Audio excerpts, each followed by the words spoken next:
Customers climb into the chair at the All on the Wrists Barbershop in Indianapolis for a haircut and a beard trim, but they leave the shop with so much more, such as a blood pressure check for hypertension, or important resources for those seeking childcare, facing transportation issues, or people who need clothing. This beloved community barbershop redefines the meaning of customer service.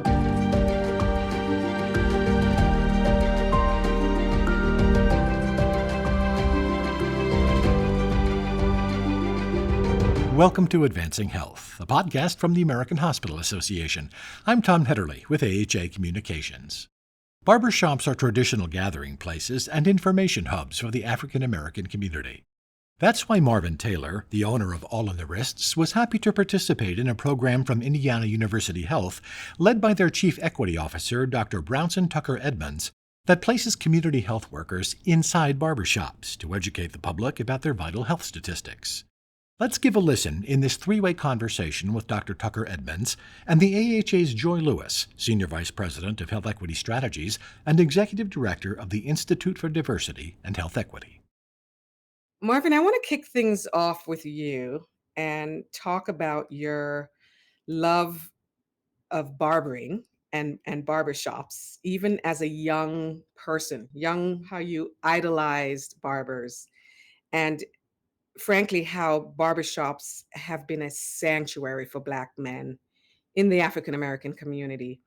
It's an information hub, right? So, how did you combine your passion for barbering with prevention of illness and promotion of wellness? How did those two come together for you? Well, I knew at a very young age I wanted to be a barber. When I graduated high school, I went to barber school. I became a barber. I landed in a really great barber shop with an awesome mentor, and I worked with him for 20 years, from 1996 to 2016. And this gentleman taught me how to be a servant of the community.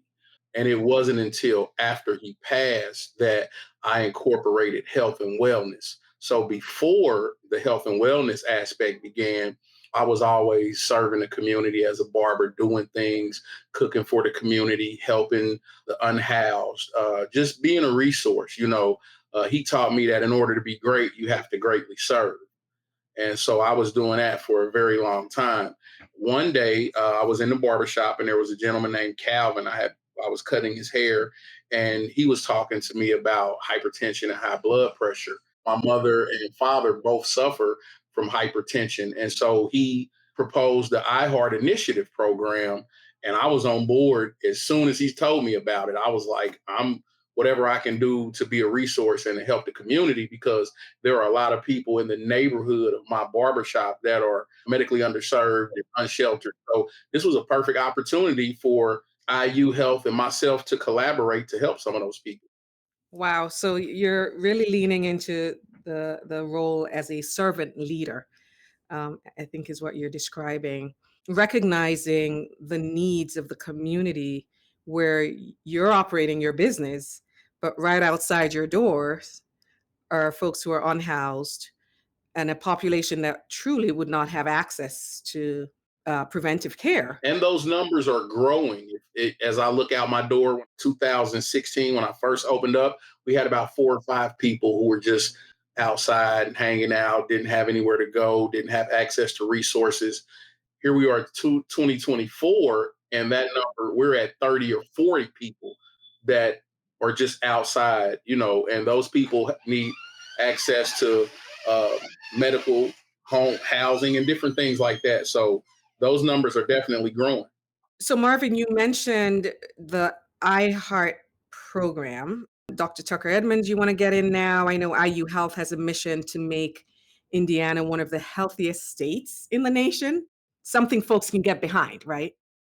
I would imagine that the community's role in achieving this goal, this mission is critical. You can't do it without engaging community voices. So partnering with folks like Marvin and the barbershop, I would assume is a part of your strategy to execute on that mission. So what is the iHeart program that Marvin mentioned? And then how have partnerships and really community engagement played a role to advance this goal?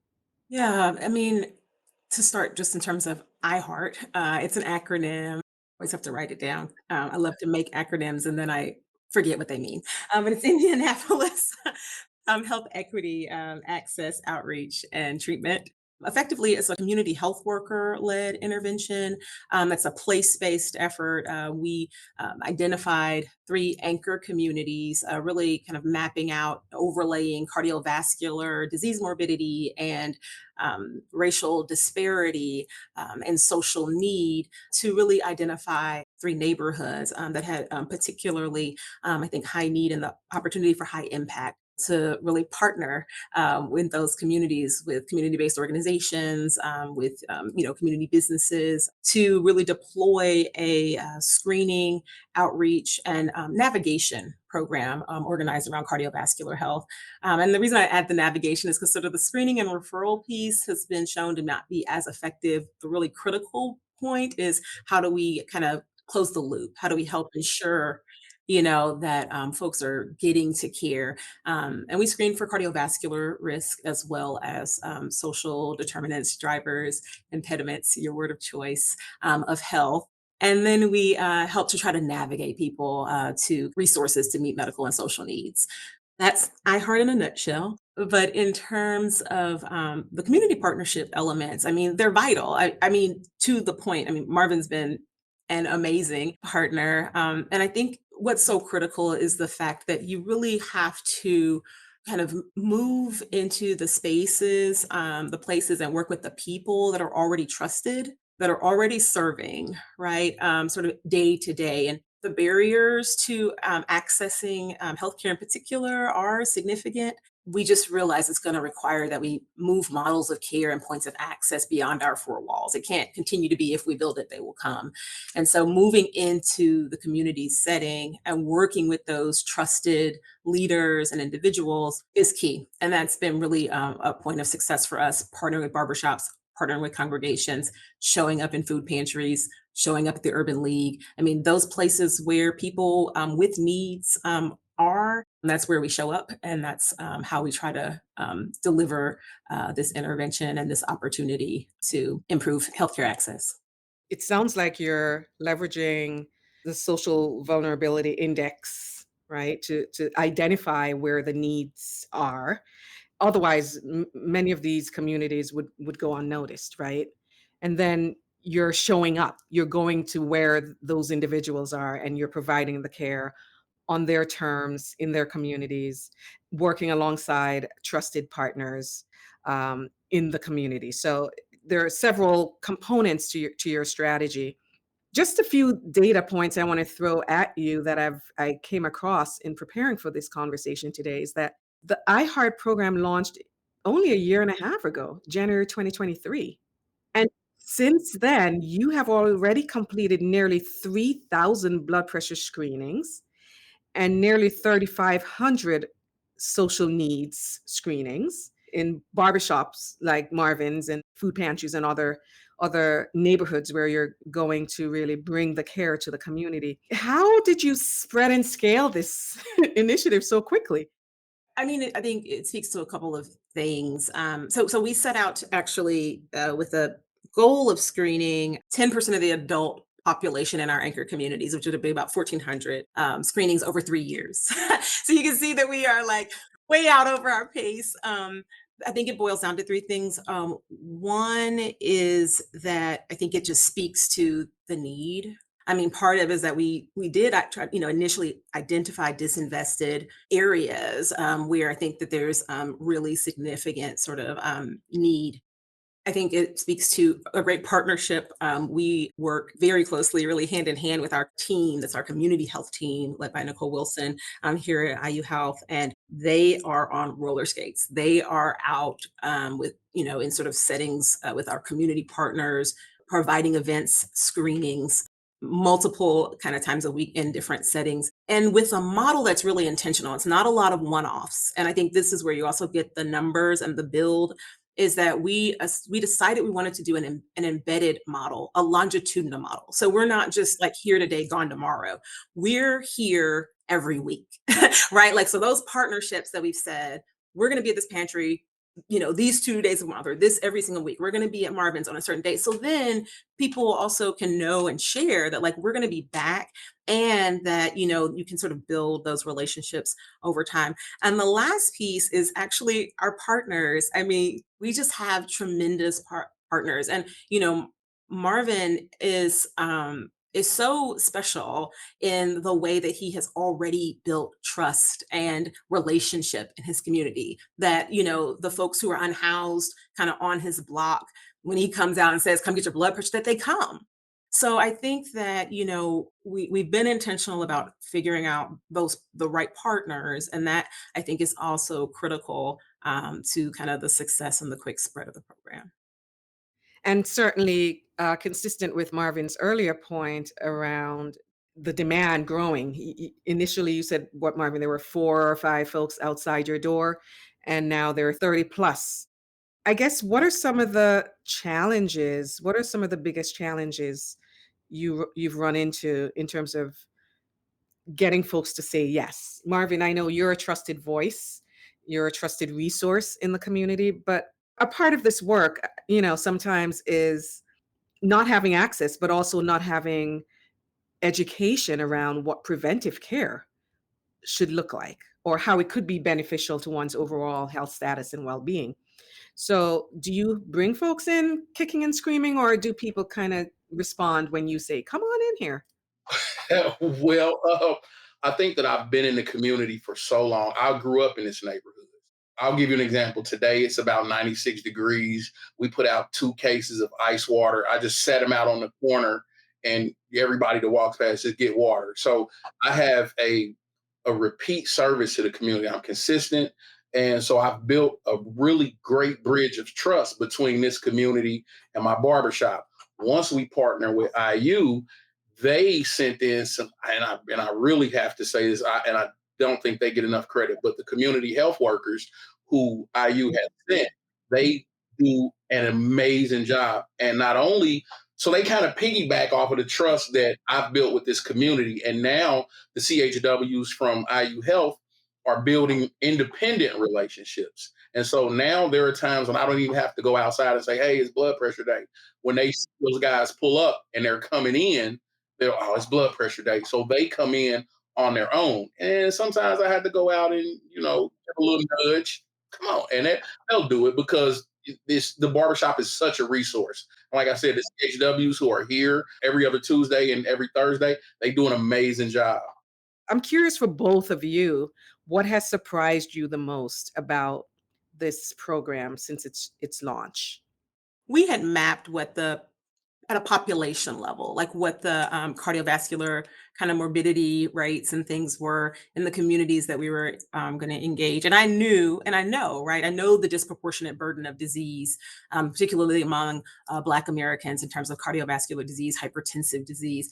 But actually, in our first, I think it was the first 3 months of our experience, and actually even out until today, our most recent sort of data that we've captured in our barbershops, we're seeing like upwards of 80% of patrons that are coming in that are, screen positive, that are blood pressure coming in over 130 over 80. And even if we use the 140 over 90 cutoff, it's like roughly like half of the population, which if you look at that by comparison to the distribution of this disease in the general population, those are extraordinarily high rates. I was surprised by that degree of sort of unmet need, frankly, because when we asked people, did you know, or like, has anybody told you this before? Now, some people maybe, but really we're finding almost 40, 50%, high numbers of folks who are also like, this is the first time that they were told that. And so to me, it speaks to really reaching those folks who haven't had access points, haven't had care. Now, some of that may be reflected by this relationship to the unhoused population, but I think just in general with our screening more broadly, we're seeing really high rates speaking to really high need, but I also think it speaks to the opportunity for a great impact. Once you've screened these individuals, how are you getting them into routine care? well, I don't know if our listeners do, that the barbershop is a really relatively established, these barbershop sort of outreach models are really established models for public health outreach. I think where we were trying to kind of move the needle or kind of just move that conversation forward post pandemic is because they'd had some studies that had shown that if you had like a pharmacist, if you had someone on site who could prescribe, then that gave you the opportunity to do longitudinal kind of follow up and care management for folks who were identified with disease on site. After the pandemic, we had the learnings around telehealth, and we also have the constraints, frankly, around sort of staffing models. So we were trying to find out, could we put a community health worker in that setting and then leverage sort of virtual care access to be able to try to connect people to care. So that's a model that we are kind of trying and piloting in our barbershop environment. There's a lot of learning to be done there. There's privacy considerations for really vulnerable folks who may not have telephones. So trying to figure out if that's a viable model. I mean, that's really the question. I'm going to wrap things up with Marvin here and just give you an opportunity to share with our listeners, again, a little bit more about your passion for this work. If you want to talk about what surprised you and looking ahead, again, 2.0, how would you define success? What does that look like? With all the work that we've done, there's still so much more that we need to do. I see us every day, whether IU is here or not, we're reaching people. People are getting informed about their numbers, about cholesterol. And there are so many other access points that IU Health offers in terms of housing and food, things like that. So there's so many things that we're going to do. One of the biggest challenges was, and I think I may have said this a while back, was the cholesterol A1C checks with finger prick of the needle. I was like, that's probably not going to fly. Everybody gets it done. Everybody loves it. So I thought that would be one of the most challenging things, but we just kind of skated right past that. And I like to end just by saying it's been an honor and a pleasure to be a part of this program because I really enjoy serving the community in any way that I can. So it's really been an eye opener for me. I've learned a lot more about hypertension. We're doing great things, and I hope that we continue to expand and continue to help people and give people access to healthcare and the things that they may need. Awesome. That's a great note to end on. So, looking forward to further iteration of this work within your community there, working in partnership with IU Health. And hopefully, through this conversation, we can inspire hospitals and health systems all over this country to think about these kinds of offerings and partnerships and how to establish effective community engagement models that have the potential to create better access to improve the health. Health is the goal, really. So thank you for all you do day in and day out to advance health for the communities you serve. Thanks for listening to Advancing Health. Please subscribe and rate us 5 stars on Apple Podcasts, Spotify, or wherever you get your podcasts.